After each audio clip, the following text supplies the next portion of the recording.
Olá, meu nome é Ana Isabel Pinheiro do Carmo, eu sou fisioterapeuta. Eu vou falar um pouquinho hoje sobre métodos de projeto de pesquisa na área da saúde.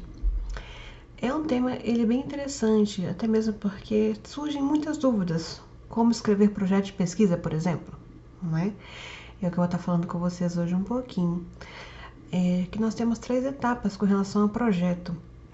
Uma das etapas seria como obter a aprovação do Comitê de Ética e Pesquisa, das faculdades, como realizar a pesquisa científica e como colocar no papel, como escrever realmente o artigo científico. O artigo científico, o projeto, enfim, na verdade, ele tem estruturas, então estruturas textuais que devem ser obedecidas, como a introdução, o método a ser utilizado, o método de pesquisa, um cronograma, um orçamento e, no final, as referências bibliográficas. Então, por exemplo, na introdução tem que ter todo um contexto, o que você vai falar, qual foi seu objetivo, seu objetivo geral, seu objetivo específico desse projeto, dessa sua ideia que você quer colocar no papel, que você quer se aprofundar sobre isso, a justificativa, Por que você está fazendo este tema? Talvez seja um tema que já tenha sido muito falado, já tenha sido muito pesquisado. Então, por que você está querendo fazer exatamente este tema? E qual o seu objetivo geral com isso? E objetivos específicos. Por exemplo, vai falar sobre queda em idosos. É um tema muito comum, mas você tem que demonstrar por que o seu tema é diferente dos outros que já foram abordados até agora, tem que ter a justificativa para isso, para você prender o seu leitor para realmente se interessar pelo que você está escrevendo, um método que você vai estar utilizando, um método de pesquisa, Qual tipo de pesquisa que você vai utilizar? É bibliográfica? Não é? Qual a população que você vai estudar?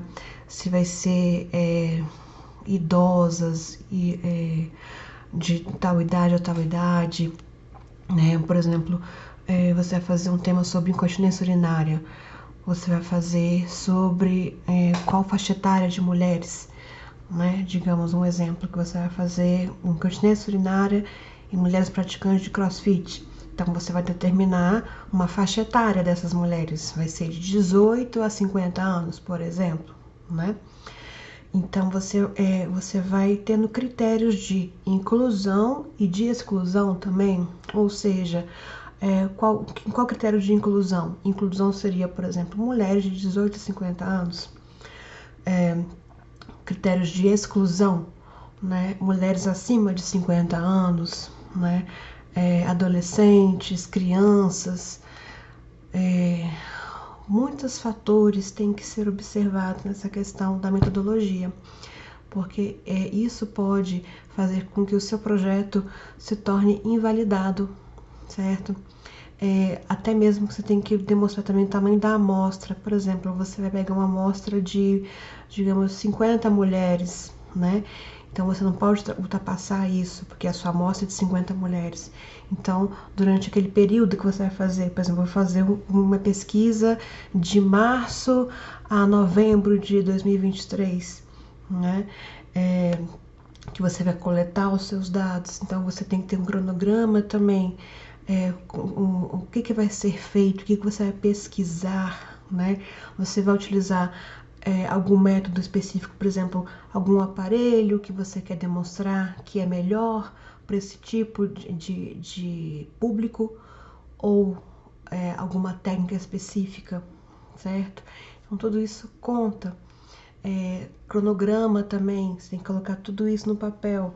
O período que você vai fazer, o período que vai ser apreciado pelo Comitê de Ética e Pesquisa, o período de análise de dados, o tempo que você vai preparar o seu texto científico, se você vai publicar ou não, Orçamento também, por exemplo, você vai gastar alguma coisa com este projeto, você vai comprar o aparelho específico para você determinar pela sua pesquisa que aquele aparelho específico é melhor para aquele público ou não. Tudo isso se encaixa, tem que estar dentro do seu projeto de pesquisa. Então, o projeto de pesquisa nada mais é do que, como o nome já fala, é um projeto, tá? Então, você planeja fazer aquilo. Então, você planeja colocar em prática a sua ideia. Então, se você tem uma ideia sobre um tema específico, você vai colocá-la em prática. Mas para isso precisa de um projeto, tá? Que é um ensaio, digamos assim, para o texto final, que é o que vai ser publicado posteriormente, tá? Então, mais detalhes sobre cada coisa a gente vai falar numa próxima aula.